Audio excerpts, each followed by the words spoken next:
Natasha Howard Master Collection.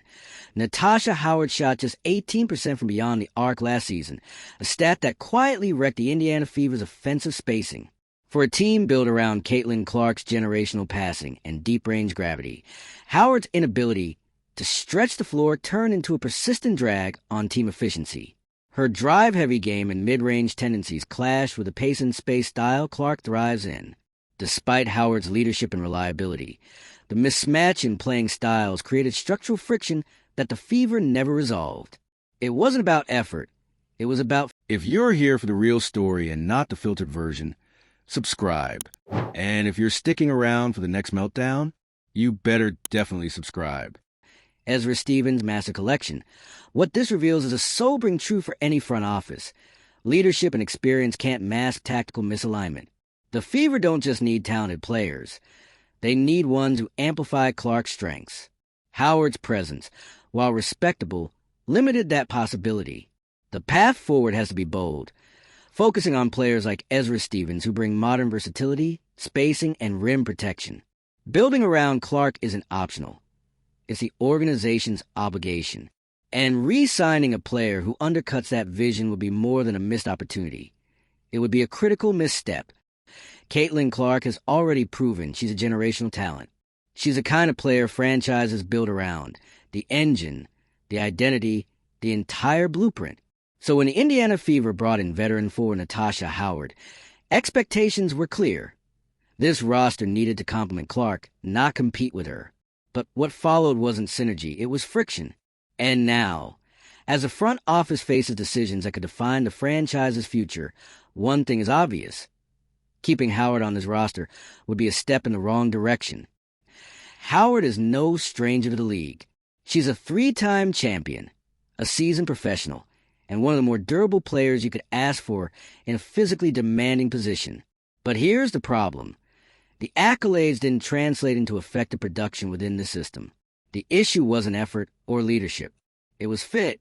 From day one, Howard's playing style never aligned with what Clark brings to the floor. And in a league where spacing, timing, and role clarity make or break a team's chemistry, misalignment is costly. This wasn't just a mismatch. It was a structural flaw. Clark thrives on offensive efficiency. She's one of the best passers the women's game has seen in years. She bends offenses, creates open looks, and pulls attention from all 5 defenders. What she needs around her are players who capitalize on that gravity. Sharpshooters, floor spacers, finishers who don't need the ball in their hands to be effective. Howard, despite her veteran savvy, wasn't that player. Shooting 18% from three-point range in a system built around Clark's playmaking is not just inefficient. It's disruptive. Defenses knew they could sag off Howard without consequence. That clogged up driving lanes, reduced Clark's passing options, and ultimately choked the offensive flow. For a team trying to find its rhythm, that's a killer. And the issue didn't end with shooting. Howard often stepped outside her ideal role, try and create off the dribble or push in transition. Those decisions might have made sense in another system, but in this one, they broke tempo, led to turnovers, and put pressure back on Clark to compensate. That's not how you build around a superstar. That's how you drain her impact. Yes, Howard brought durability. She was on the floor, logging minutes, doing the physical work. But presence isn't the same as production. And for a franchise that should be laser-focused on maximizing Clark's prime window, every roster spot matters. It's not enough to have veterans. You need the right veterans. Players who enhance the system, not hold it back. The critique here isn't personal. It's strategic. It's about building a team with a clear identity, one that plays to Clark's strengths and builds toward contention. Howard's track record is undeniable, but her current fit on this team simply doesn't work. Keeping her around would be a move based on comfort and familiarity, not championship logic. What the Fever need is courage. Courage to admit that the Howard signing didn't work. Courage to make the tough call and move on, even when it involves a respected veteran. That's the difference between treading water and building contender. And right now, the Fever can't afford to waste time on sentiment. Ezra Stevens. That's the name being floated. That's the kind of player Clark needs. A modern stretch 4. Someone with size, shooting ability, and defensive versatility. Someone who can stand in the corner, and hit threes off the catch, then turn around and switch on defense without becoming a liability. That's the model. That's the fit. That's how you unlock Clark's full offensive potential. Stevens doesn't need the ball. She knows how to space. She makes reads. She doesn't collapse the offense. She expands it. And that's exactly what Clark needs around her. Not post-ups. Not mid-range fadeaways. Not low-percentage transition pull-ups. Just simple, clean, modern basketball. The longer the Fever wait to reshape this roster, the more they risk. Clark's window isn't going to last forever. Yes, she's young, but the WNBA is competitive, unforgiving, and increasingly top-heavy. Championship teams are built with urgency, not nostalgia. They're built by recognizing when something isn't working and having the backbone to pivot. The front office has already made one critical mistake. They chose Howard over system fit, over shooting, over logic. They can't make that mistake twice. Because this isn't just about one player. It's about what kind of team this franchise wants to be. Are they here to contend or to coast? The smart teams don't let legacy cloud their vision. They don't let locker room familiarity override performance. They evaluate fit, impact, and long-term viability. Howard might still have a role in this league, but not here, not on a team with a player like Caitlin Clark, who demands a roster tailored to modern, fluid, high-efficiency basketball. Segment. CE speaks, and let's not pretend this is just a numbers game. It's identity. It's trust. Clark came into this franchise with the weight of expectations and the ability to deliver, but she can't do it alone. And it's not fair or smart to expect her to carry veterans whose style clashes with the system she's trying to elevate. Letting Howard walk in free agency isn't disrespect. It's clarity. It's the organization acknowledging that building a championship team means putting every player under the microscope and asking, does this help us win? If the answer is no, it's time to move on. There are expansion teams coming. There are contenders that could use a veteran presence. Howard still has value, but it's in a different context. On a team that isn't built around a high-volume, high-efficiency facilitator like Clark, she could be a contributor, but not here, not in this moment. This is where leadership shows itself, not in the press conferences, but in the roster decisions. Choosing to move on from a respected vet is hard, but it's necessary, because every year you delay building the right roster is another year you risk wasting Clark's potential. Championships don't wait. They're won by teams who understand the urgency of the moment, who make bold moves, who don't settle. And right now, the Fever have a choice. They can double down on a failed experiment, or they can pivot, reset, and give Clark the teammates she needs to take this team from potential to powerhouse. Durability without production isn't value. Leadership without system fit isn't enough. And familiarity without results is a trap. The Fever need to start thinking like a championship team, not a rebuilding one. Let Howard explore new opportunities. Let her find a team where her skills are better utilized. But don't pretend she fits here, because the tape says otherwise. The numbers back it up, and the performance on the court confirmed it. It's not personal. It's basketball. Let us know where you stand on this. Is the front office making a mistake by considering a return for Howard? Or is it finally time to make the bold move and build fully around Clark's skill set? Drop a comment. Hit that like button if you're ready to see a stretch four in the starting lineup. Share this with the Fever fans in your circle, and make sure to subscribe. The road to a championship starts with hard decisions, and this one is long overdue. There's a moment every franchise reaches. The point where it has to choose between loyalty and legacy, between comfort and championship ambition. For the Indiana Fever, that moment is right now. And everything points to one clear decision. If they're serious about building around Caitlin Clark, they cannot bring back Natasha Howard. It's not about who Howard was. It's about who she is now, and more importantly, what she isn't. She's not a floor spacer. She's not a three-point threat. She's not a player who thrives off the ball in an up-tempo, pass-heavy offense. And when your offense is being run by a generational passer like Clark, who carves up defenses with her court vision and precision, the last thing you need is someone on the floor who defenses don't respect beyond the arc. Segment. CC sad. That's what makes this so urgent. Clark doesn't just create opportunities. She creates advantages. But those advantages only matter if the players around her can convert them. When Howard clanks another wide-open corner three, at 18% on the season, by the way, it isn't just a missed shot. It's a wasted possession. It's a breakdown in offensive efficiency. It's a squandered moment that could have been an assist, momentum, or points on the board. And let's be honest, Howard isn't suddenly going to become a floor spacer overnight. She's had a long, respectable career built on a completely different skill set. That's fine. That's valid. But it's also why she doesn't belong in this version of the Indiana Fever. The front office knew who Caitlin Clark was when they drafted her. They knew they weren't just getting a scorer. They were getting a basketball engine. Someone who can lead, someone who can direct an offense, someone who can elevate the players around her. If those players are ready to meet her halfway, Howard wasn't, and it showed. From the minute the season tipped off, it was clear the spacing was off. Clark would draw two defenders, make a crisp skip pass, and instead of a knockdown jumper or quick swing, Howard would hesitate, or dribble, or pull up from mid-range. An entire flow would die right there. That's not just inefficient. It's counterproductive. And then there's the other part of the equation, the decision-making. Howard's tendency to try and create her own shot, particularly in transition, was a consistent issue. It's one thing to push the pace. It's another to go full ISO in a system where your job is to support, finish, and defend, not improvise. Clark runs the offense. When the ball leaves her hands, it needs to go to someone who knows what to do with it quickly, efficiently, and in rhythm. That wasn't happening. Now, nobody's blaming Howard for trying to contribute. She's a vet. She's earned the right to compete. But veteran status doesn't make you exempt from criticism. And when your production doesn't justify your role, especially in a system that requires precision, the franchise has to reassess.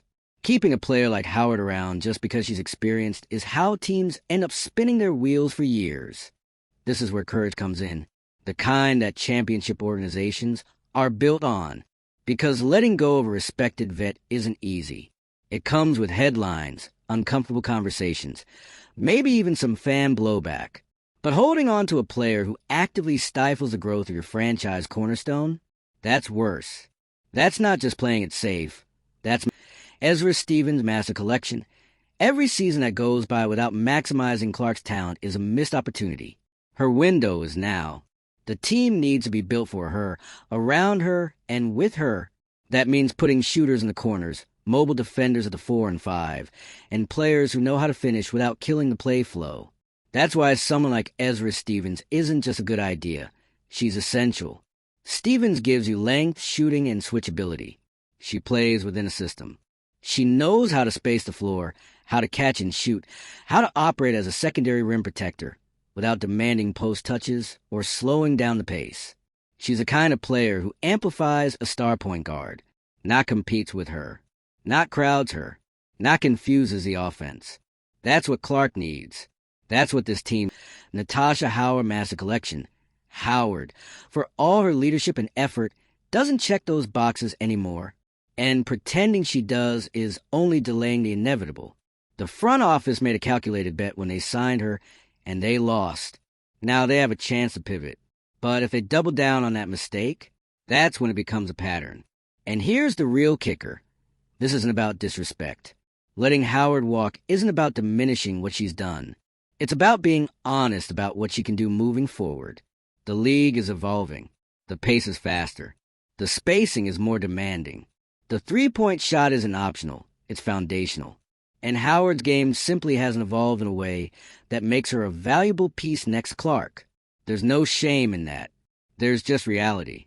Howard could absolutely find success on another team. Maybe one that plays slower, uses more post actions, or needs a veteran presence off the bench. She still has value. Just not here. Not in Indiana. Not in a system built around a rising star whose strengths are being blunted by bad roster construction. And this is the big picture concern. If the Fever keep making these kinds of mismatched signings, players whose games contradict the direction of the team, they're not just wasting Clark's talent. They're wasting time. And time, in this league, It's the one thing you never get back. Players like Clark don't come around often.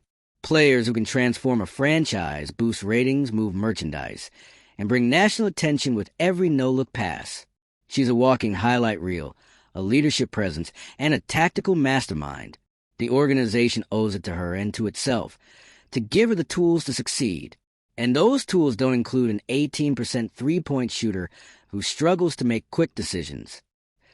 There's a reason top-tier franchises don't hesitate when it's time to cut bait. They don't let loyalty override logic.